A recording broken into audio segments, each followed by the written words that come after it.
Hello everyone. MHSRB pharmacist exam రేపు 2 షిఫ్ట్‌లో జరగబోతుంది. దానికి మెంటలీ, ఫిజికల్లీ ఎలా ప్రిపేర్ అయ్యి ఉండాలో నా సజెషన్స్ చెప్తాను. Just go through the video. First one 3 stages. ఈరోజు నైట్ మీరు చేయాల్సింది ఏంటంటే get a good amount of sleep. కొంచెం త్వరగానే పడుకోవడానికి ప్రయత్నించండి. పడుకునే ముందు యాంగ్జైటీ, స్ట్రెస్ ఇవన్నీ అనిపిస్తాయి. చాలామందికి వచ్చే డౌట్స్ ఏంటంటే సిలబస్ కంప్లీట్ చేయలేదు లేదా రివిజన్ చేయలేదు. సిలబస్ ఎప్పటికీ కంప్లీట్ కాదు. నెక్స్ట్ ఇయర్ నవంబర్లో మళ్ళీ ఎగ్జామ్ పెట్టినా సిలబస్ కంప్లీట్ అవ్వదు. This is a fact. అలానే రివిజన్ కూడా కంప్లీట్గా కొన్ని ఏరియాస్ చేయలేదని ఏం టెన్షన్ పడకండి. కొంచెం ప్రశాంతంగా ఉండండి. ఎలా ఉండొచ్చు అంటే we need to use our brain. మనకి the biggest gift for human beings is our imagination. ప్రతి ఒక్కరి బ్రెయిన్లోనే ఒక సినిమా నడుస్తుంటుంది. ఆ సినిమాకి డైరెక్టర్ మనమే. మనమే డైరెక్టర్ కాబట్టి ఏం చేస్తే బెటర్ అనేది మనమే డిసైడ్ చేయాలి. మీరు ఊహించాల్సింది ఏంటంటే జస్ట్ థింక్ అబౌట్ ఇట్. ఊహించడం కాదు, మీరు ఒక్కసారి చూడండి. గత కొన్ని నెలలుగా మీరు ఎంత చదివారో, ఎంత నాలెడ్జ్ ఎక్వైర్ చేశారు. డ్రగ్స్ గురించి తెలిసింది, డిసీజ్ గురించి తెలిసింది, టెక్నాలజీ గురించి తెలిసింది, ఫస్ట్ ఎయిడ్ ఏం చేయాలో తెలిసింది, కమ్యూనికేబుల్ డిసీజెస్ గురించి చదివారు, అన్నీ నేర్చుకున్నారు. 4 ఏళ్ల కలిపి బీఫామ్లో చదవండి గత కొన్ని నెలల్లో చదివారు. Let us be proud of your self. ఇంత కవర్ చేశారు, ఇన్ని చదివారు. సెకండ్ థింగ్, చాలా సాక్రిఫైసెస్ చేశారు. సాక్రిఫైస్ అంటే ఏవేవో త్యాగాలని కాదు, మీ వర్క్ని, స్టడీ టైంని బ్యాలెన్స్ చేసుకున్నారు. చదువు కోసం చాలా విషయాలను పక్కన పెట్టి కాన్సన్ట్రేటెడ్గా, ఫోకస్గా కూర్చొని చదివారు.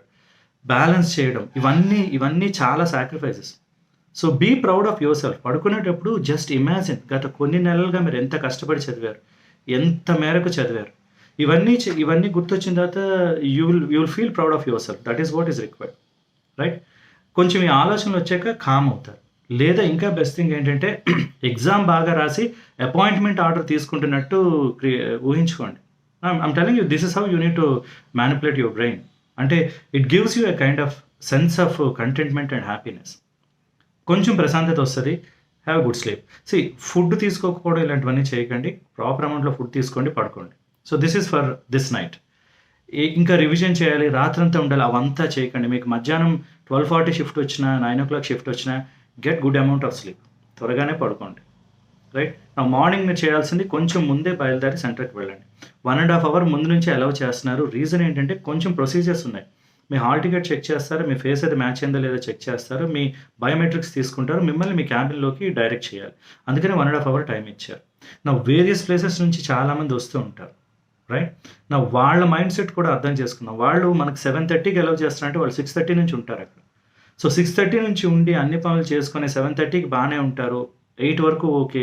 8:50 నుంచి మళ్ళీ వాళ్ళకి విసుగు మొదలవుతుంది. సో వాళ్ళు ఏదైనా అడిగితే పొలైట్గా ఐడి కార్డు ఏదో చెప్పి లోపలికి వెళ్ళాలి. అంతేగాని వాళ్ళతో ఆర్గ్యూ చేసి అనవసరంగా మన మూడ్ పాడు చేసుకోవద్దు. ఎక్స్ట్రా స్ట్రెస్ క్రియేట్ చేయొద్దు. వాళ్ళ గురించి కూడా కొంచెం ఆలోచించాలి. వాళ్ళకి నేను ఇప్పటికే చాలా ఎగ్జామినేషన్స్లో అబ్జర్వర్గాను, ఇన్విజిలేటర్గాను చేశాను. మాకు వచ్చే ఇన్స్ట్రక్షన్స్ ఎలా ఉంటాయంటే హాల్ టికెట్ వచ్చిందంటే they have every right to right the examination. ఎప్పుడు ప్రాబ్లం ఇంపర్సనేషన్, ఫోటోలో చేంజ్ వస్తే తప్ప మ్యాక్సిమం ఎవరిని అడ్డు చెప్పరు. దాని గురించి టెన్షన్ పెట్టుకోవద్దు, రైట్? బయోమెట్రిక్స్ అవి ప్రాపర్గా ఇచ్చేసి మీ ప్లేస్కి వెళ్ళి మీరు కూర్చోవాలి, రైట్? నేను చెప్పినట్టు ఓన్లీ ఒక హాల్ టికెట్ కలర్ది వీలైతే అండ్ దెన్ ఐడి కార్డు తీసుకెళ్ళండి. ఈ రెండే, ఇంకేవి అలౌ చేయరు. అనవసరంగా ఆర్గ్యూ చేసి అదెక్కడ పెట్టాలి, ఇదెక్కడ పెట్టాలి, అన్నెసరీ మెస్ ఇది. అదేం క్రియేట్ చేసుకోండి. ఎగ్జామ్ క్లియర్ చేయాలి మనం. వెళ్ళి కూర్చోండి. కొంచెం ముందే వెళ్ళి కూర్చొని ఇన్స్ట్రక్షన్స్ అవి చదవండి. 10 minutes ముందే సిస్టమ్ లాగిన్ అవ్వచ్చు. ఎగ్జామ్ స్టార్ట్ అవ్వదు, కానీ ఇన్స్ట్రక్షన్స్ అవి చదువుకోవచ్చు. కొంచెం చదివి మౌస్, కీప్యాడ్ అన్ని కొంచెం జాగ్రత్తగా చూసుకోండి. That will give you some kind of relaxation అనమాట. ఎగ్జామ్ స్టార్ట్ అవుతుంది. Now this is the important stage. ఈ 80 to 90 minutes are very important. ఈ 80 to 90 minutes మీరు చేయాల్సింది ఏంటంటే ఎగ్జామ్ని, మళ్ళీ చెప్తున్నాను, ప్రతి వర్డ్, ప్రతి ఆప్షను ఖచ్చితంగా చదివే మీరు ఆన్సర్ చేయాలి. మనకి ఒక్కొక్క క్వశ్చన్కి 1 minute ఉంటుంది. 60 seconds is a lot of time. హడావుడిగా చదివేసి కంగారుగా చేయకండి. మళ్ళీ తర్వాత బాధపడతారు, అయ్యో మిస్ చేశాను. నో, వర్డ్ టు వర్డ్ చదివి ఆన్సర్ చేయండి. ఆప్షన్స్ కూడా మీకు తెలిసినా కానీ కామ్ డౌన్. ఎగ్జామినేషన్ రాసేటప్పుడు ప్రతి కాంపిటేటివ్ ఎగ్జామ్లోని కొన్ని మనకి అసలు సంబంధం లేని, తెలియని క్వశ్చన్స్ వచ్చే chance always it is there. Imagine this one. చాలామంది చెప్పేది పేపర్ టఫ్గా వచ్చింది, ఈజీగా వచ్చింది. It doesn't make any sense. మనం ఏమైనా క్వాలిఫైయింగ్ ఎగ్జామ్ రాస్తున్నాం, మనకేమైనా ఫస్ట్ క్లాస్ రావాలి, అందులో 60% మార్క్స్ రావాలని ఏమైనా ఉందా? అలా ఉంటే టఫ్, ఈజీ అని భయపడచ్చు. అయ్యో 60% రావే అని. రాసే ఎగ్జామ్ ఏంటి? Competitive exam. మీ ఒక్కరికే టఫా? కాదు. రాసేవాళ్ళు అందరికీ టఫ్గానే ఉంటుంది. టఫ్గా వస్తే, ఈజీగా వస్తే మీ ఒక్కరికి ఈజీగా? కాదు, రాసేవాళ్ళు అందరికీ ఈజీగానే ఉంటుంది. ఆన్ అండ్ యావరేజ్గా చెప్తున్నాను. సో ఈజీ, టఫ్ అని ఆలోచించదు. మీకు కష్టమైన క్వశ్చన్ వచ్చినా నాకే కష్టం అంటే అందరికీ కష్టం అని ఊహించుకోండి. స్ట్రెస్ ఉండదు. లేదంటే అమ్మో నాకు రావట్లేదు, అమ్మో నాకు రావట్లేదు అని భయపడితే స్ట్రెస్ పెరుగుద్ది. అందరికీ ఇది రాదు అని ఫోకస్ చేయండి. జాగ్రత్తగా చదివి ఆన్సర్ చేయండి. అస్సలు మీకేమి ఆన్సర్ తెలియకపోయినా మనకి నెగిటివ్ మార్క్ లేదు కాబట్టి 80కి 80 ఆన్సర్ చేయండి. ఏ ఒక్కటి వదలొద్దు. సెకండ్ సజెషన్, మీరు రివ్యూకి కొన్ని క్వశ్చన్స్ పట్టుకొని వెనక్కి వెళ్తే మాత్రం, అంటే నా experience it is not suggestible. ఏదైనా ఒక క్వశ్చన్ వస్తే దాన్ని చదివి ఆప్షన్స్ చదివి ఆన్సర్ పెట్టండి. మీకు తెలియకపోయినా అక్కడే ఏది బెటర్ ఆప్షన్ చూస్ చేసుకొని నెక్స్ట్ క్వశ్చన్కి వెళ్ళండి. తర్వాత చూద్దాంలే అని వదిలి రావద్దు. ఎందుకంటే వెనక్కి వచ్చేటప్పుడు ఆల్రెడీ ఆన్సర్ చేసిన క్వశ్చన్లు కూడా కొంతమంది మారుస్తూ ఉంటారు. ఇలాగ చేంజ్ చేసిన క్వశ్చన్లు 70% రాంగే అవుతాయి. ఇట్ ఈస్ స్టడీయే కాదు. లాస్ట్ టైం 2023లో డ్రగ్ ఇన్స్పెక్టర్ ఎగ్జామ్ ఒకటి కూడా నేను చాలా మంది దగ్గర విన్నాను. ఫస్ట్ బాగానే చేసాం, మళ్ళీ వెనక్కి వచ్చి చేంజ్ చేసినప్పుడు చాలా పోయాయని. Don't do it. Fixed mind ఉండండి. ఓకే, ఏం చేయాలి, అస్సలేం తెలియలేదు క్వశ్చన్, ఏదో పెట్టి వెళ్ళిపోవాలి. కొంతవరకు తెలిసింది, టైం స్పెండ్ చేయండి. కొంతవరకు తెలిసిందంటే కరెక్ట్ అయ్యే ఛాన్స్ ఉంటుంది కాబట్టి టైం స్పెండ్ చేయండి. ఆప్షన్స్ చదవండి. ఎలిమినేట్ చేయాలా, సిమిలర్ కైండ్ ఆఫ్ ఆప్షన్స్ ఉన్నాయా, అలాంటివి ఆలోచించి పెట్టండి. Then move on. Right? Exam అంతా కూడా till the end of the exam క్వైట్గా కామ్గా ఉండాలి. యూజువల్గా ఫస్ట్ 20 minutes, ఫస్ట్ 30 minutes బాగానే ఉంటాం, ఆ తర్వాత మొదలవుతుంది. అప్పుడు బ్యాలెన్స్డ్గా ఉండాలి. నా అండర్స్టాండ్, మార్నింగ్ ప్రాపర్గా సర్టన్ అమౌంట్లో ఫుడ్ తీసుకుని వెళ్ళాలి, బ్రేక్ఫాస్ట్ చేసే వెళ్ళండి. మధ్యాహ్నం వాళ్ళు కూడా కొంత తినాలి. ఎందుకు అంటే మన బ్లడ్లో కొంత అమౌంట్ ఆఫ్ గ్లూకోజ్ ఉండాలి ఆల్ ద టైం. ఇప్పుడు డయాబెటీస్ మెలిటస్ చదివేటప్పుడు ఏం చదువుతాం, ఆల్ ద టైం బ్లడ్లో 90 to 120 milligrams of glucose per deciliter ఉండాలి. ఎందుకు?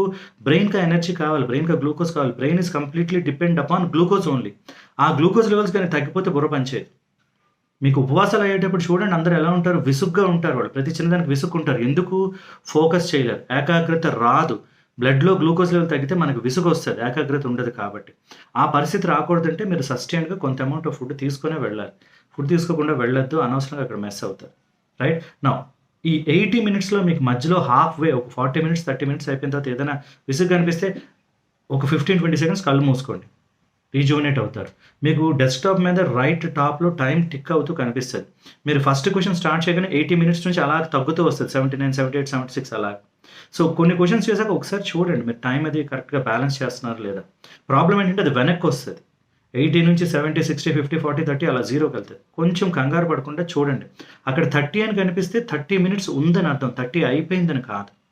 50 minutes అయిపోయింది, మీకు 30 ఉందని అర్థం. అది కొంచెం అర్థం చేసుకోండి. అందుకే ముందే కొంచెం వెళ్ళి ఇన్స్ట్రక్షన్స్ చూడాలి, లేదా మన ఇది చూడండి, మన MHSRB వాళ్ళు పెట్టిన టెస్ట్ చూడండి, దాంట్లో మీకు అంతా క్లియర్గా ఉంటాయి. ఇవి కొంచెం చూసుకుంటే till the end me focus అలానే ఉండాలి. Right? I wish you all the best. I'm sure definitely you all do well. ఎందుకంటే I can see the views I'm getting from my videos. చాలామంది చాలా ఫోకస్డ్గా చదువుతున్నారు. ఐఎమ్ రియలీ హ్యాపీ దట్ చాలా, అంటే pharmacy గురించి ఇంత ఎక్కువ చదివిన ఇది మీరు బీఫామ్లో ఎప్పుడూ చదివి ఉంటారు, ఈ ఎగ్జామ్ కోసం చదివారు. Be proud of your self. Sacrifices చేశారు, టైం స్పెండ్ చేశారు, కష్టపడుతున్నారు, కొన్ని నెలలుగా కష్టపడుతున్నారు. Be proud of your self. ఎగ్జామ్కి వెళ్ళేటప్పుడు కాన్ఫిడెంట్గా ధైర్యంగా వెళ్ళండి. నేను నేర్చుకున్నాను సబ్జెక్ట్. ఎగ్జామ్ రిజల్ట్ పక్కన పెట్టండి, ఇట్ డజంట్ మ్యాటర్. ఇది కాకపోతే ఇంకో exam. What is important? What have you land? Knowledge is power అని ఊరికనే అనలేదు. Knowledge will gives you power. ఎక్కడికైనా చూడండి, మీకు కాన్ఫిడెన్స్ వస్తుంది. That is important. That is what you have gained. అంతకు మించి ఏం కావాలి ఇంకా? Be happy with your self, be content with your self, be proud of your self. Okay, all the best. I'm sure you all do well. That's it. All the best.